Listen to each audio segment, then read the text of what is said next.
the one thing that is the same across all of these situations is that we are more worried about a child's behavior and performance than we are about how emotionally secure they are. Welcome to the Relational Parenting Podcast. I'm Jennifer Hayes, a parent coach and 20-year childcare veteran. Each week, I sit down with my own father, Rick Hayes, and discuss the complicated issues that parents face today, as well as some of the oldest questions in the book. From the latest research and the framework of my relational parenting method, we offer thought-provoking solutions to your deepest parenting struggles. Or, in other words, how to parent your kids without losing your mind or traumatizing theirs. Added bonuses include intergenerational wounding discussions and guest childcare experts. We will also start taking your parenting questions in episode 5, so be sure to comment with your biggest questions or email me directly at jenny@jennyb.co. Let's get started. Hello, everyone. Welcome to the Relational Parenting Podcast. I am so excited to introduce this podcast to the world. I cannot tell you how long it has been in the works, oscillating in my mind and my heart for so many years. And in this very first episode, you get to hear my dad and I find our footing in the podcast realm. With equipment we had lying around our houses and a sparkle in my eye, we recorded this first episode. We quickly figured out that we needed good equipment, so don't worry, episode 2 and beyond look and sound amazing. But in this episode, we introduce ourselves, why we are here, and what the big deal is about relational parenting. All right. So, hello, everybody. My name is Jennifer Hayes, and I am here. I'm a relational parenting coach, and this is the Relational Parenting Podcast, and I'm here with my co-host and father, Rick Hayes. Say hi. Hi. Everybody. Hi to everybody. Yes. Charlie McCarthy. So I am starting this podcast as a parenting coach because I want to be able to give information and make it accessible to anybody and everybody on multiple podcasting platforms. And so here we are. This is our first episode. In this first episode, we're just going to talk a little bit about what the podcast is going to be, who I am, who my dad is, why we're here, and how to find me all over the internet. So I started parent coaching last summer of 2021. Happy New Year. Today is 2023. It's January 1st, 2023. I didn't plan that. That just happened. That we're recording the first episode today. So started my company in the summer of 2021, Jennie B Coaching, and I have been in childcare for 20 years now. I started as a teenager, babysitting, being a camp counselor, and then I eventually became a camp director at the local YMCA. And then, right. I went to... I'd forgotten about that. Right? Started college in 2006 and spent several summers as a professional nanny in between. And while I was working on my psychology degree. After college, moved to Colorado, which is where I am coming to you from now. I was raised in Illinois. My dad is still in Illinois. And I have lived in Colorado for over a decade now. That's crazy. Wow. So after college, moved out here. I was a preschool teacher for 3 years. I've been a professional nanny. I've been working with in the juvenile detention center as a behavioral counselor and Sunday school teacher, youth group leader. I've worked with ages 0 to 21 for 20 years. And I've also studied them in college for my psych degree, and have been basically studying them my entire life. So I decided to put that to use, to take the knowledge I've acquired and put it out into the world and help, help parents. It's not something that we learn. It's not something that we learn in school. It's not something we're taught in college. Even it's not something. It's not a major. It's not anything. It's just nature. But nature and nurture are not the same for everybody, and not everybody learns how to be a good parent, how to be in good relationship, and to create safety and warmth in the home. Hel- And go ahead. Healthy. That's the Healthy. word that came to mind. That's Yeah. right. Not every, we're all from different households. And so as a nanny, I realized that I was already parent coaching. A lot of the time I was helping my families and collaborating as a third primary caregiver and, um, and attachment figure. I was working with lots of young children, and I was coaching on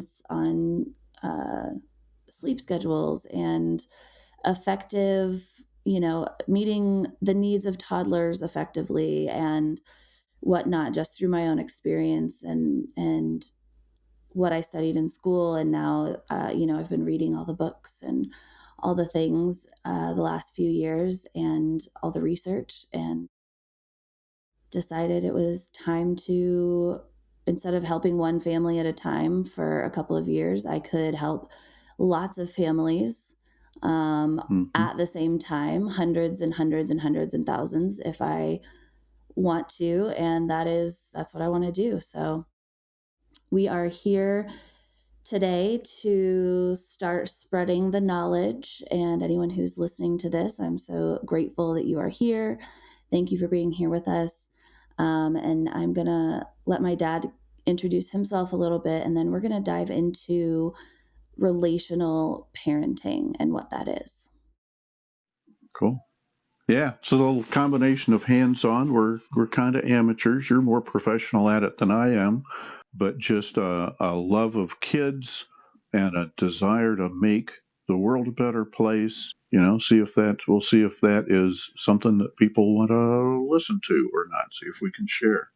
Hi, I'm Rick. I'm a dad of three, two boys, one girl. One girl you could see. They are all doing pretty well, if I do say so myself. I didn't do that all alone. There's a mother out there too, and despite their mother and I's difficulties, these kids, Jennifer, turned out pretty good.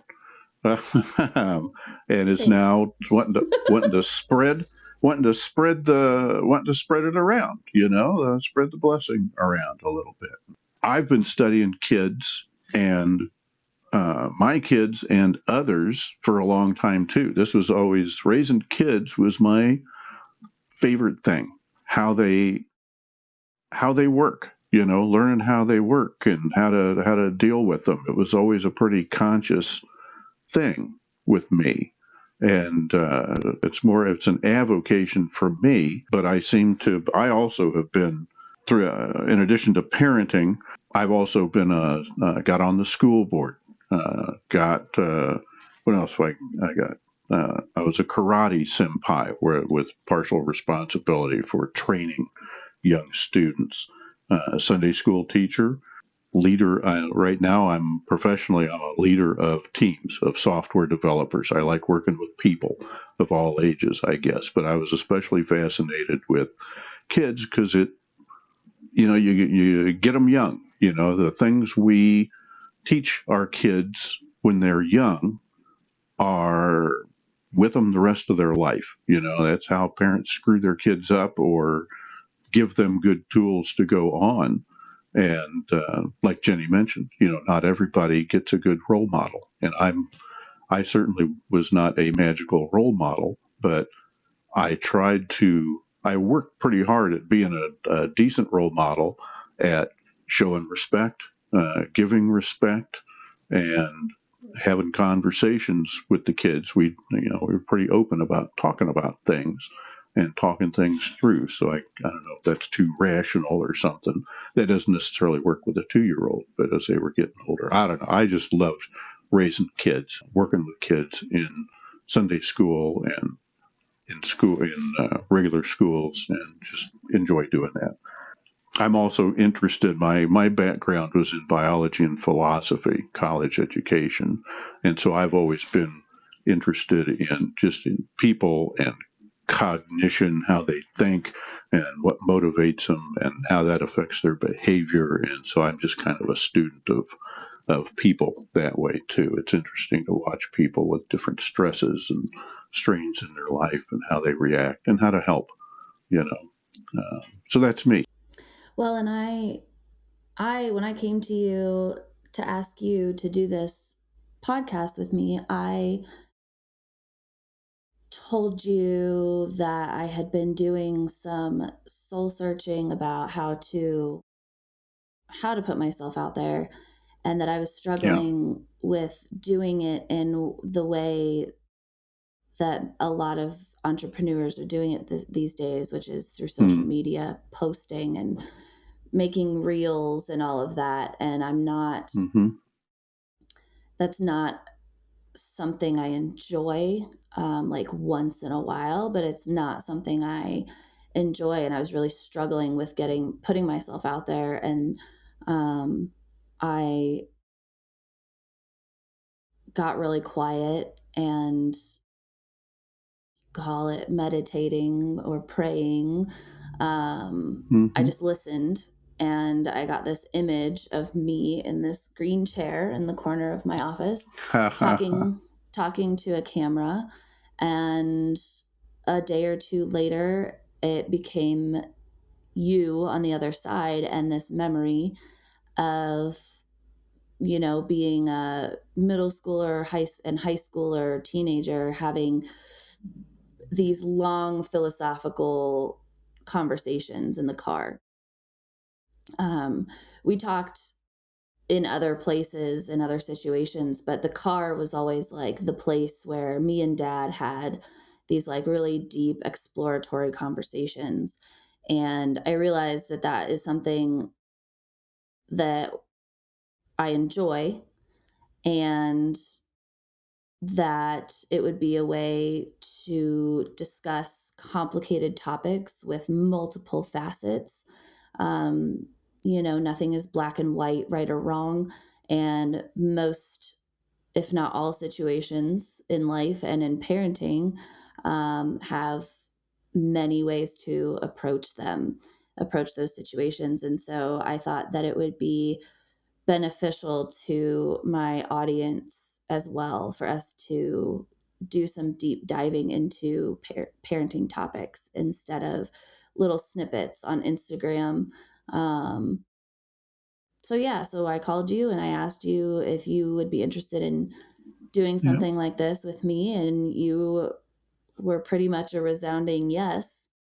Very honored. And here we are. So Maybe that riding in cars, kids riding in cars. What's the TV show? Comedians riding in cars, yeah. getting coffee or something. You kind of something about riding in a car facilitates having a good conversation. In the midst of being busy and going different directions.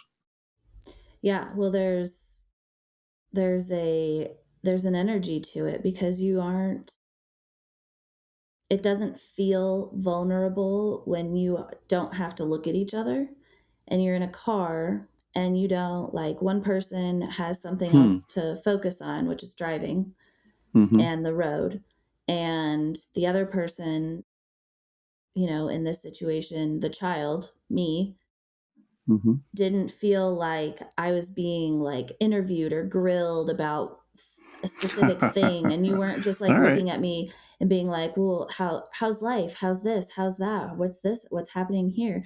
And Yeah. it's a way to have our conversation that is vulnerable without it being without it feeling so vulnerable, without it Too feeling direct like, or something. Yeah. yeah, because there's very Hmm. little eye contact in that situation. Um, Ideally. Yeah. and right.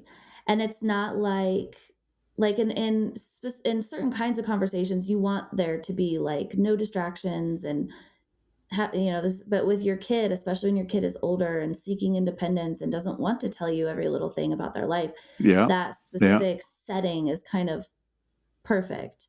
Yeah. And nowadays it might be more interrupted by cell phones. If your teenager has a Ooh, cell phone or headphones, but back then it there's a was, new rule. No cell phones in the car.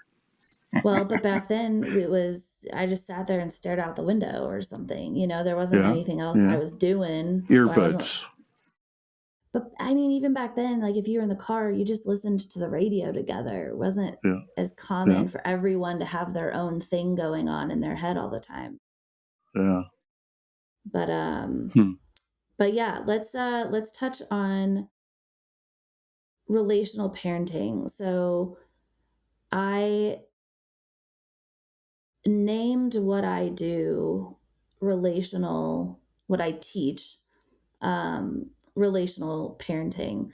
because there are all these terms out in the world, and whether you've never heard of parent coaching and you didn't even know that there was help for parents out there, or you've been on all of the parent help accounts for years, um, I'm just going to talk a little bit about some of those terms and why I came down to relational parenting and why I think it's so foundational to everything else that happens in parenting.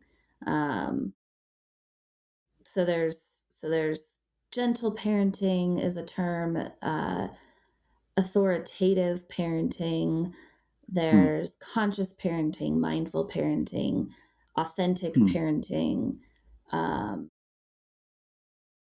peaceful parenting.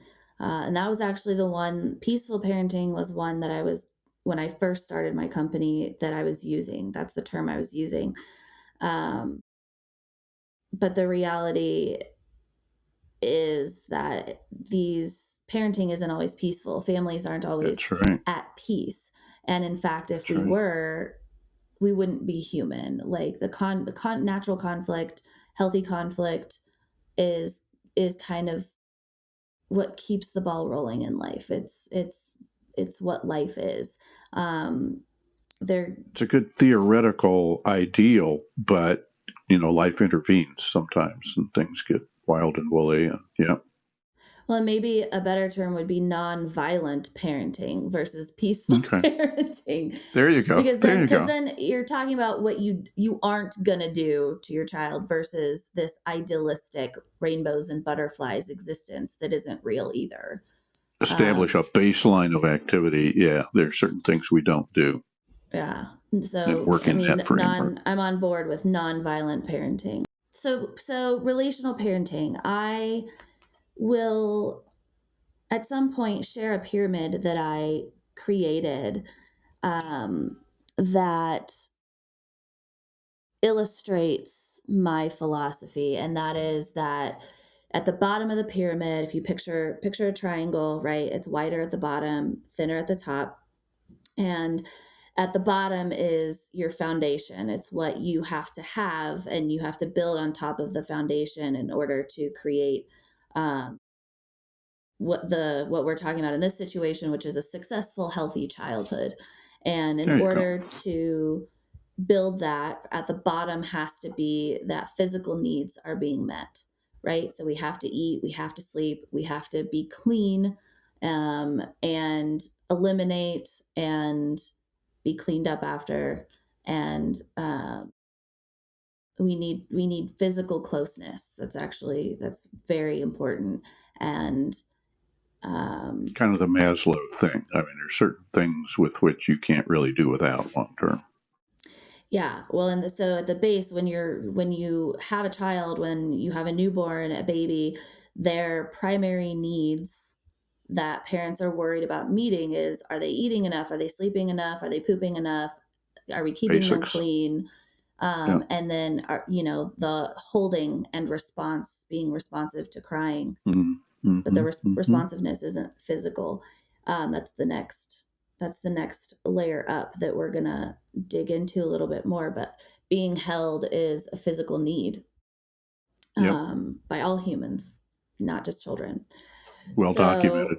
So, so then we move up from the base layer, foundational layer of meeting a child's physical needs, and we move up the pyramid to relational needs. And those are defined as emotional and mental health needs. And this is the layer out of the 4 layers that I'm going to talk about. This is the layer that gets neglected the most. So this layer is um, emotional and mental health.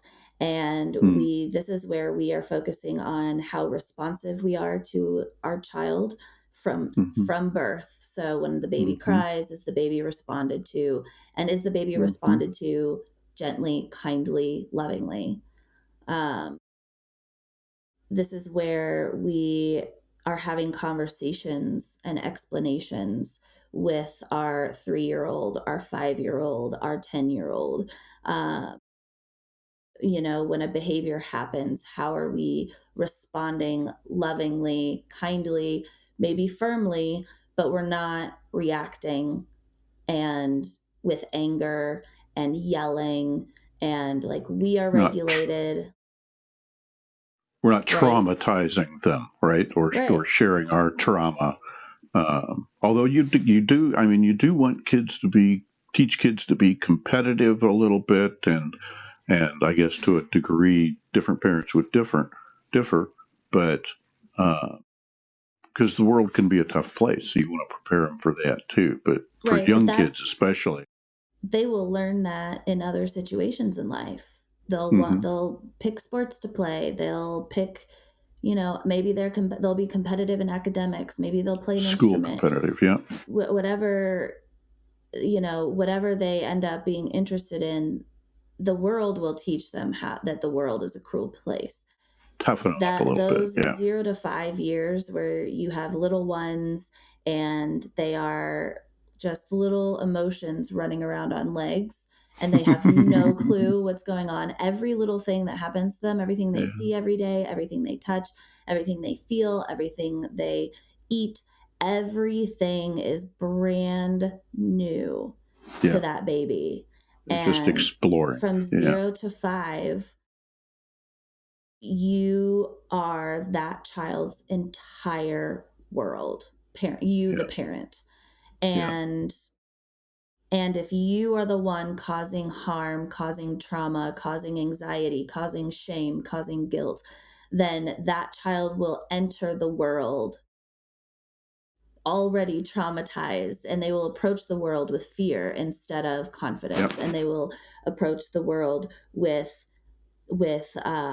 doubt and scarcity and shame, and they will treat other people the way that they have been treated. And so, I mean, it's important for the entire childhood for these things, for these practices, these relational practices to be put in place. But 0 to 5 is, like everybody has said for billions of years, is those are crucial years been a for the while, yeah, development of confidence, feelings of safety, love, resilience. Um, and that's actually where resilience comes from, is the confidence that I am loved and I am a good person and I am worth it to be treated well and respected.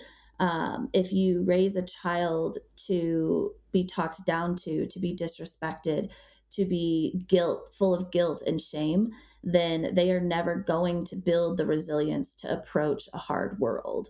yeah, And so that's why that second layer, so we have our physical layer, and then we have our relational, emotional, and mm-hmm. mental health layer. Mm-hmm. And that is where relationship comes into play. Relationship skills is my primary teaching goal for Mm-hmm. the people that I coach. And because underlying everything else that a child is going to encounter in their life is relationship skills, how to Yeah. be respectful, how to be kind, how to respond to difficult emotions, how to self regulate. These are Yeah. all how to co regulate. These are relationship skills. And so I teach parents how to build a healthy relationship with their child in order to have a successful child. Um, and just That's real the quickly, emotional intelligence thing, right? Setting, mhm, um, Goldman ties eventual happiness, long-term studies. It's been a while since I read the book, more to that relationship thing, the emotional intelligence rather than like IQ or other factors. Um, that's a real basic framework you're building, and what it seems now that I was not aware when I was raising you guys, helping raise you guys, that you and your brothers, um, you were setting expectations. What you were talking about a minute ago is kind of like setting the expectations that a child has of how the world's going to treat them. mhm. If you teach them, if you berate them and guilt them, and use negative ways like that too much to motivate them to behave or whatever, then you're kind of teaching them unworthiness. Um, and then that You are, not kind of, that's a you are. fear and unworthiness, and that's just setting them up. That's setting the wrong expectation for them to have of the world, to have a positive relationship later on. I hadn't really thought about that being something you ought to watch when they're under 5. Yeah, well, and it's, the studies were kind of like being done on relational the importance of relationship skills, and you would be hard pressed to find it called relationship skills, if you were to like go Hmm. search a research database. The um, academic stuff, you yeah, can't type in relational parenting and find a study. Relational parenting is a term that I deemed the definition of what all these studies are talking about. So when yeah, you talk about conscious parenting, intentional parenting, peaceful parenting, and you look at what the studies are talking about with emotional health, mental health, and how the skills to build that, when you look at that, you read it and you put it all together, it's the exact same stuff that marriage counselors teach couples. is it It's relationship okay? skills, and it's Yeah, translating it from two adults to an adult child relationship, and specifically a yeah, parent child relationship, because there's yeah, and I mean in any adult child relationship there's a power dynamic, and so the stakes are even higher, right? Because between two consenting adults you sure, have theoretically equal power. But in a child adult relationship, there's a power dynamic at play. So it becomes even more yeah, important to hone these relational skills so that you are not um, causing harm and taking advantage of and taking away the autonomy and choice and like all these things we want our kids to grow up to have, but we take it away from them in their childhood and then expect them to know how to do it yeah, when they turn 18. yeah, So yeah. I just want to You I want to touch on a finish the good point there too. This may not be, we may not be academic. Some of these terms are not going to be academic, medical kind of terms. This is stuff we've learned in our lives dealing with kids, um, that we're sharing with people. To see what sticks, see what people can use. well, and a lot of it is it's gonna be a lot of what I'm bringing is going to be straight from the newest literature, the newest research. Um, you know, the biggest names in parenting right now: Gabor Mate, Janet Lansbury, um, Hmm. Monica. Oh gosh, her last name, but these are people who carry, PhDs in psychology and have run the studies or have studied with um, the thought leaders and scientists and psychologists behind all of Right. these parenting studies. And um, yeah, we'll do more on that. I want to finish this pyramid. So we have the physical needs, we have the emotional mental needs, which is what I'm calling the relationship layer. Mm-hmm. And then we have the social and the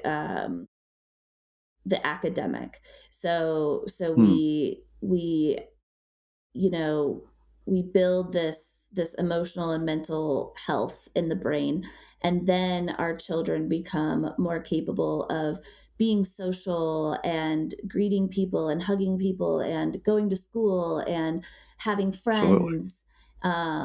But that in so many houses and places that I have worked and been part of a family or been at a preschool or whatever it is, this third layer becomes the goal, and then academic above that. So being Mm-hmm. having social skills, and then having cognitive prefrontal cortex abilities to learn and execute, not Mm-hmm. math and science and reading.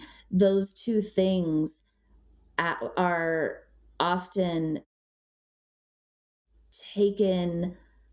take priority after physical needs are met. So my kids' physical needs are met, and now it's time for preschool. And now it's time to make sure they have friends and they know how to share and they know how to read and write and all of those things, and learn their ABCs, and hold a pencil and tie their Play shoes. well with others, and yeah, Yeah, like, and those are important, but they're not more important than emotional and mental health. And so this four layered pyramid is this second layer gets skipped over a lot in a lot of parenting styles.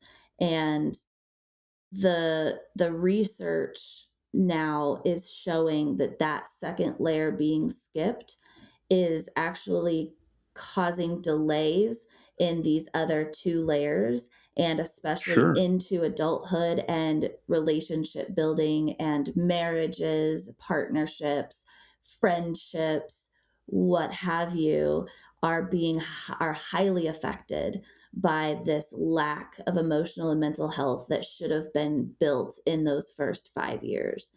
And so that's kind of my purpose here, is That that makes been I've been working with kids for 20 years in so many different capacities, in different socioeconomic situations, from different backgrounds, different cultures, different ages, different settings, from 100 and some kid grade school camp all summer to one-on-one in a private home in Denver, Colorado.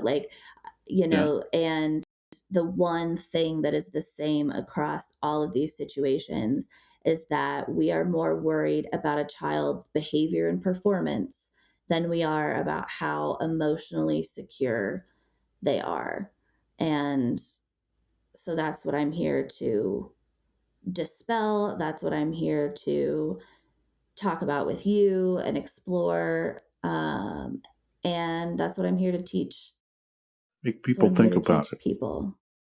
That makes a lot of sense because we're kind of a lot of that stuff, the soft stuff, the internal stuff, where most people are kind of left to their own to figure that out, the emotional things, and it's a real enabling set of skills. If you take there's always training leading up to becoming a journeyman or whatever, becoming an accomplished thing at work, person at work, where if you got a 4-year apprenticeship and you miss a year or two in the middle there, well, your third and fourth years are not going to go so well. If you miss the second year, you might get through, you might get by, but not as well as if you had the whole course. You know, um, why would these skills be any different? I like that. I like that pyramid. That's right. I don't think I've shared that with you before. I came up with Not the that. whole, not the have the whole. I don't remember the whole thing. I remember you talking about it, but this is the first time I've caught it all, and it makes a lot of sense. It's a good working model for parents to keep in mind, and to be mindful of while you're dealing with kids. I think it's a really great illustration of where to start and Yeah, the order of things. We're going to do from after this introduction episode, it's going to be topical. So each episode is going to be based on a different parenting topic as we go forward. And so just some of the things that we're going to focus on here for anybody listening is obviously relationship skills. So we'll pull apart and pick out a different relationship skill to focus on for each episode. We will talk about like really common parenting questions, things like nature versus nurture. Am I being too hard on my kid? Am I being too soft? Why won't they listen to me the first time? Why does my 8-year-old have the attitude of a 17-year-old?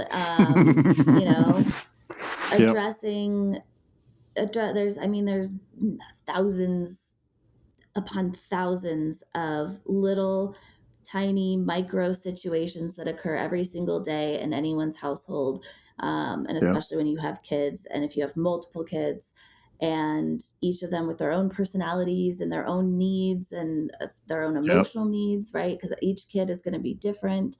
And It's how can complicated you, and fast paced. You know. yeah, well, and how can you, as the parent, something that's so important is that you are first regulated, that you have dealt with trauma or dealt with your childhood or dealt with whatever you experienced. And so that you can regulate yourself, you have emotional health, Yep, and you can then slow yourself down. So you can slow yourself down when your kids' emotions are really big and really hard yeah. and they're freaking out and they can't regulate. Like, you have to be the regulator, and it's so difficult. So we're going to touch on those things. We're going to talk I'm about sorry to ways that what? jump in. You trigger a thought on me. People are Yeah. talking about regulating kids and forming personalities and stuff. But one thing that struck me when I was parenting you guys was how much I learned. Being aware that kids are just sponges and uh, testing the fences all the time and testing your limits. Why don't they listen to me the first time? And it's a real chance for growth and to discover things about yourself in order to help your kids later on. The whole relationship thing kind of goes two ways.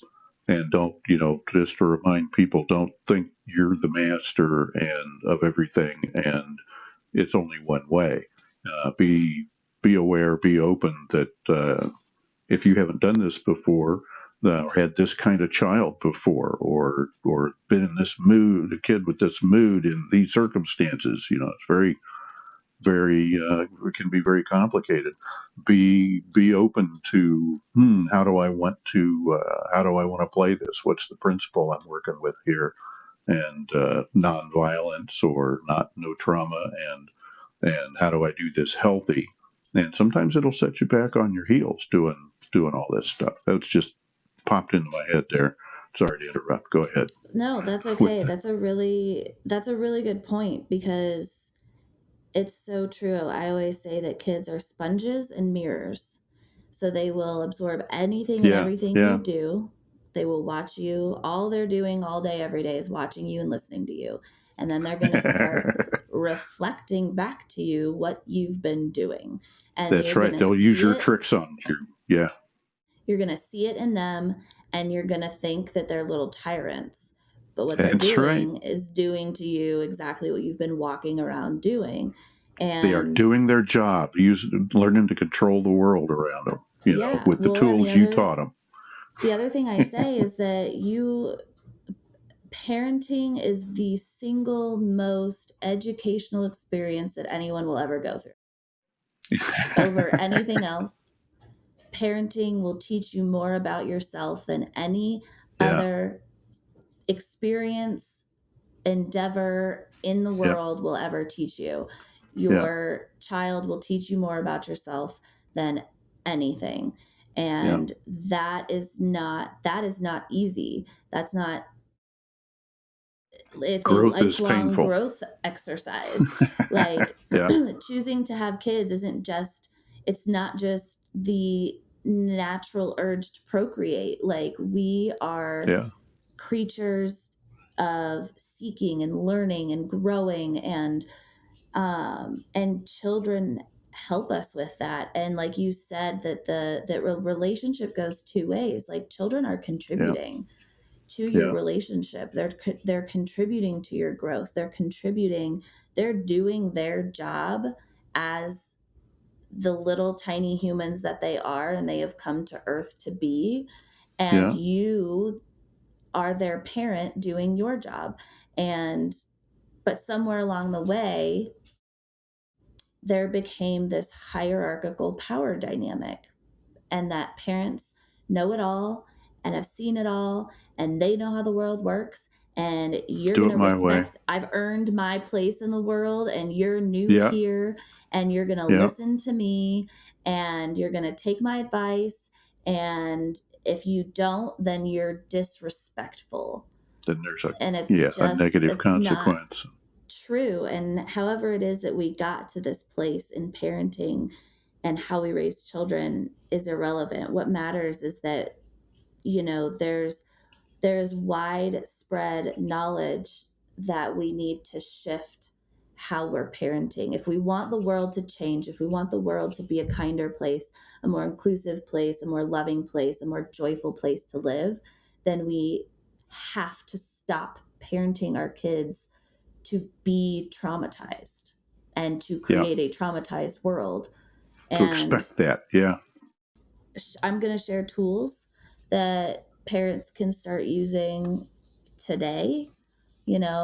Each episode there will be tools that I share on how to address specific situations with your kids. And we're going to talk about radical accountability. So this is something ooh, I'm like that. super passionate about in my own life. It's actually been a subject the last few weeks or so in my household. And it's something I always am coming back to about radical accountability for yourself. So not Mm, only are we, as parents, are we responsible for our children's health and safety, but we are also parents need to take radical accountability for who they are and how they're contributing to who their child is, how their child is behaving, and how they are showing up inside of that relationship, how they're treating their child. yeah, Because your kid comes out with their own personality, and they come out with their own, you know, way of being, their own spirit, their own personality, and who they are. There's no denying that each child is different. I've taken care of hundreds and hundreds and hundreds of children in my life, and not a single one of them is the same as another. And I've had to use different tactics every year. Every child, every job, every interaction is different because each child is different and each child's needs are different and each child is in a different situation. Um, and this radical accountability is that I show up to each of those children, or I show up to each of those situations, or I show up to that child behaving a certain way or needing something from me mm-hmm, mm-hmm, as a neutral presence versus a neutral presence in the way that I am accepting of whatever's in front of me, versus Mm-hmm. walking into that situation with that child with those needs, with expectations, demands, requirements. You have to become a person who can walk in knowing that you can handle it, knowing that you have done the work yourself to regulate yourself, and to walk in accepting of exactly who and what that child is in that very moment. And then Mm-hmm. you can begin to address and meet the needs of the child Mm-hmm. versus trying to force that child into whatever box you want them to fit in. Yeah. And Yeah. there's this toxic belief in parenting, and even in it makes me cringe even just hearing parents joke, about their, parents just riffing at a party about how their kids are being little assholes or whatever it is. Like Yeah. there's venting and there's being silly with your friends and things that you would never, like, you don't actually mean. Like there's that, but then there are actual situations that I've overheard, or I've been part of the conversation of parents just thinking like their kids' behavior is, my kid's a little shit, or my kid is so disrespectful today, or my kid is this, or my kid is that. And Mm-hmm. I'm like, you Mm-hmm. are defining that for them. Labeling. They're Yeah. being a kid. They're learning about the world. They're getting their needs met. They're surviving. A Yeah. lot of what a kid does is purely out of survival need. Yeah. And so radical accountability for how you are showing up inside of the relationship with your child, and how you are affecting them and their behavior and defining them and putting them in a box, and how that is shaping that child's reality instead of just letting the child's reality be what it is. Well, and you take out the relational part of things, you're not getting the feedback from your kid. Two different kids in the same situation may need different things. You got to be aware of that, and it can be daunting being too rules based. I got to pick apart the idea of rules and principles. I always tried to have good principles, and then you can Mm, walk up in front of any kid in any situation that you're familiar with, that you've honed the principles you're working with over. I mean, it's nobody's been in all situations, right? But then you can handle. It makes you more resilient, or it you can handle more situations and work towards the common goal of making kids healthy. Well, not making them, guiding them to become healthier people, to deal with with all kinds of situations in healthy ways. Um, but you have to pay attention to where they're at, or figure out where they're at. Why are you having such a crappy day? Why are you being like this today? You're not normally like this. And dig a little bit, and then share your, what was it you said earlier? You have to share your maturity, your way. You teach them basically by example how to deal with that kind of situation. And it's okay if you don't know how, but as long as you're aware that, hey, there's something we need to learn here, and take responsibility for, okay, I'm a little older than you, I'll go first, and you figure out the healthy response to a situation you've never been in before. You just have to adhere to, be mindful of, no, we're not going to go violent. No, we're not just going to grab you by I used to see parents in the store just grabbing their kids. They were frustrated. They were beyond their limits. And I always, I'm probably lucky I didn't get shot. I always want to just go over and say, knock that off. this is not the answer, which I guess is a judgmental thing. But people are people. You get upset. You don't think straight when you're upset, and learning to regulate, learning to teach your kid to regulate, that goes a long way towards smoothing life out. Yeah. Anyway. Well, and that's not to say, like, taking radical accountability doesn't mean that you're going to learn these things, you're going to heal, and then all of a sudden you're going to be a perfect parent. That's never going to happen. Exactly. Never going to happen. Taking radical accountability also means that you take away the hierarchy. This, I've earned my place in the world and you will respect me, and you level the playing field, and you come together and you say, I've been here a while. Here's what I know.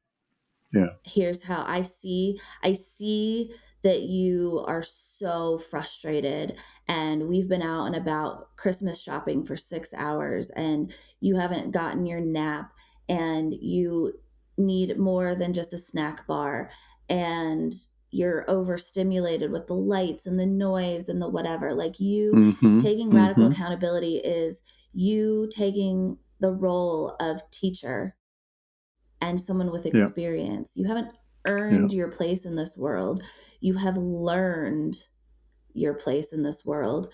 And it is now your responsibility, with that knowledge and that power, to teach this tiny human who has no clue what the fuck is going on, and to see them and love them anyway, and then teach them. And radical accountability is that. Radical accountability is also fucking that up and coming back to your child and saying, I'm sorry, and you don't deserve that, and no one should ever talk to you like that. And that's the word that was popping. That's the word popping into my head, is respect. There's a certain aspect of having respect for your child. Yeah. Respecting as them well as a responsibility whole or accountability. Yeah. As soon as they come out of you, that is a whole human that you don't get to talk down to, you don't get to manipulate, you don't get to force. Like you are taking away their human rights when you do that. Kinda, And there's a level of safety, right, that requires intervention. And we'll dig into that on one of our episodes.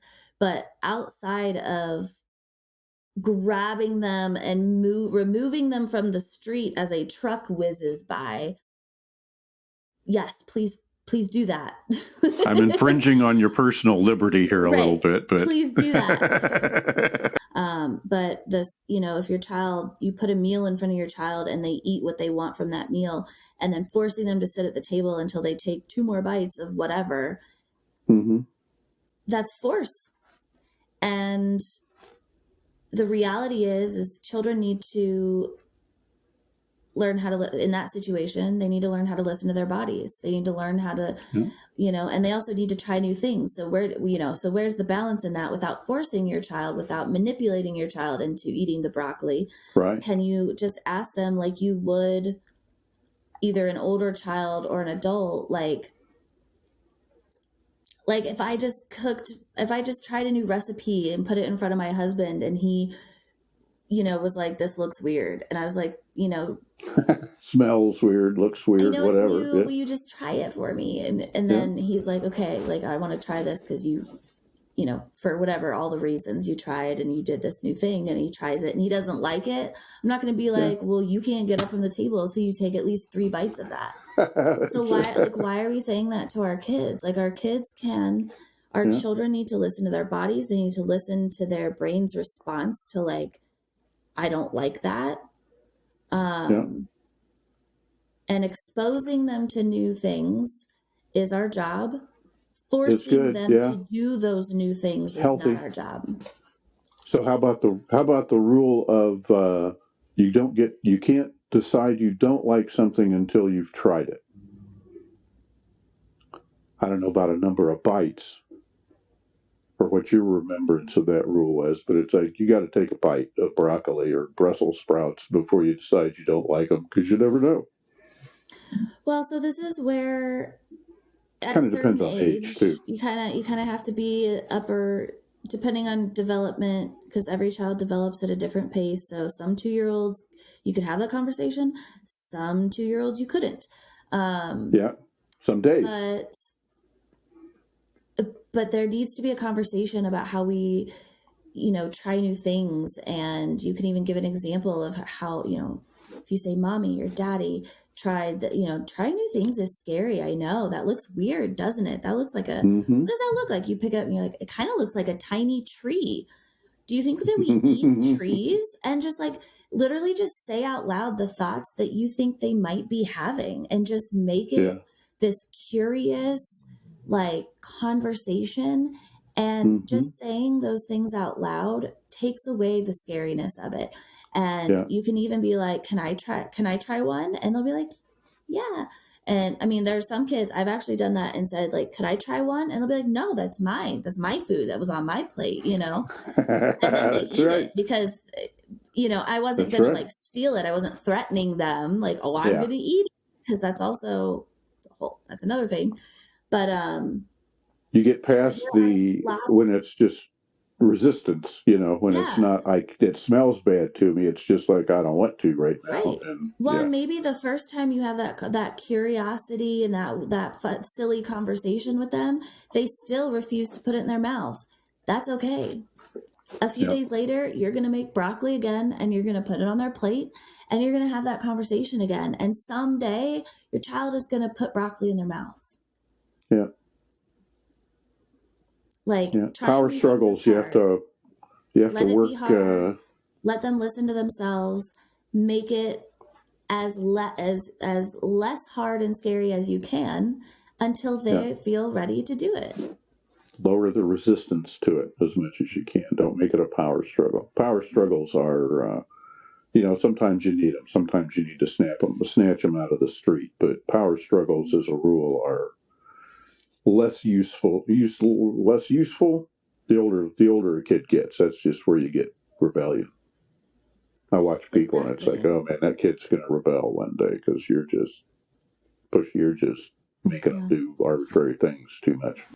We're going to touch on all these difficult subjects. We're going to have all these conversations and about the ins and outs of how to approach parenting. But I also want to make sure that that the point of this is to find or re-find the joy and the excitement of parenting, because you have been given this responsibility. You have created new people, and you have either chosen to do that on your own or with a partner, and you are now a guide and a teacher for this young It's kind soul. of a sacred thing. Yeah, it's not extremely sacred. And it's not meant to just be hard. It's not meant to just be this like self-reflective, self-awareness, growth thing. It's meant to be fun. It's meant to be exciting. It's meant to be full of joy and laughter and giggles and tickles and silliness and fights and all of the things. And ultimately what we're trying to create here is a cohesive, loving, healthy family unit, right? And then when your kids grow up and they choose to get their own partners or have their own families, your family and your unit grows, and that grows in a way that is sustainable and healthy, and marriages that last and families that bond, etc. And that's how we change the world, right? And then lastly, I just want to say that this is not a show to listen to with your children. I think I've only dropped one F-bomb so far. Pretty good. 2, I think, maybe. 2, but it's not. I think maybe 2. We'll have to go back and watch. I don't censor myself in that way. I believe in using language authentically, and I do, and I always have, and I will. We're also going to talk about topics that young kids and even teenagers would not be ready for. to just hear coming out of your phone or your radio. So we will be touching on topics like abuse, neglect, mental health, sex, things like that. And so if those are conversations that your child is not ready for, then they should not be listening to this podcast. I just want to put that out there for everyone to know.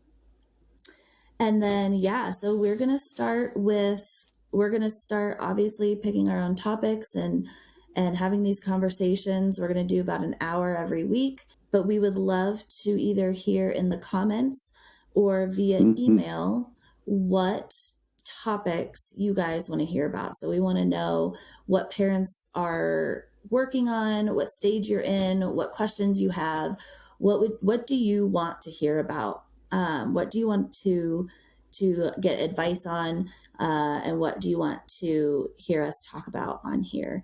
Hear discussed and hear in the comments, We'd love to take your, real-time concerns and answer as many of those as we can for you. So once again, my name is Jennifer Hayes. You can find me at Jenny_B13.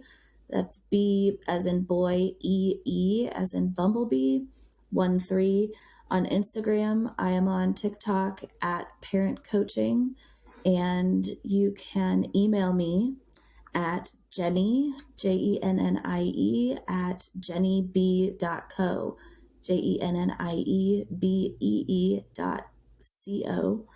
That's also my website, www.jennieb.co. And if you are looking for some parent coaching, some help, some one-on-one right now, you can reach out to me via my website, my email address, or any of those other places I just listed. I will also list them in the show notes, so you can go find those, and you can reach out to me for parent coaching.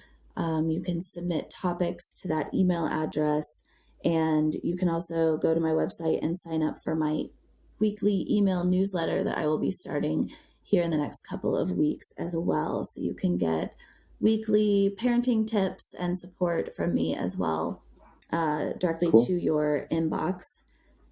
And lastly, I will be starting group coaching courses towards the end of this month, January. So lots of ways that you can work with me or listen to free content and up your parenting game. All right. Thanks, Dad. Woohoo. We'll see you. We'll see you next time. If someone came to mind while you were listening to this episode, or you are wishing you had a friend to digest it with, I would be so honored if you shared this link from this episode with them. I myself have always benefited from community and sharing, and I truly believe that it takes a village to raise a child. Our society has become so independent from one another, and parenting these days is often a lonely journey. But it doesn't have to be that way. That's why I'm here. If you have been seeking a more intentional approach to parenting, but you aren't sure where to start, I would love to hear from you. You can find me and all of my offerings at www.jennieb.co.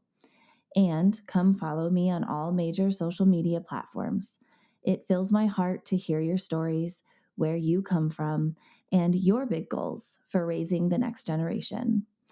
And don't forget, comment your parenting question on our YouTube channel, the Relational Parenting Podcast, to get it answered on one of our future episodes. If you enjoyed this podcast, please hit the subscribe button so you never miss out. I am so grateful that you are here. And always remember, you are never alone. I'll see you next week. This show is intended for education and entertainment purposes only. We will discuss things like mental health, abuse, PTSD, and other potentially triggering subjects. Please listen at your own discretion, and this podcast is not intended for anyone under the age of 18.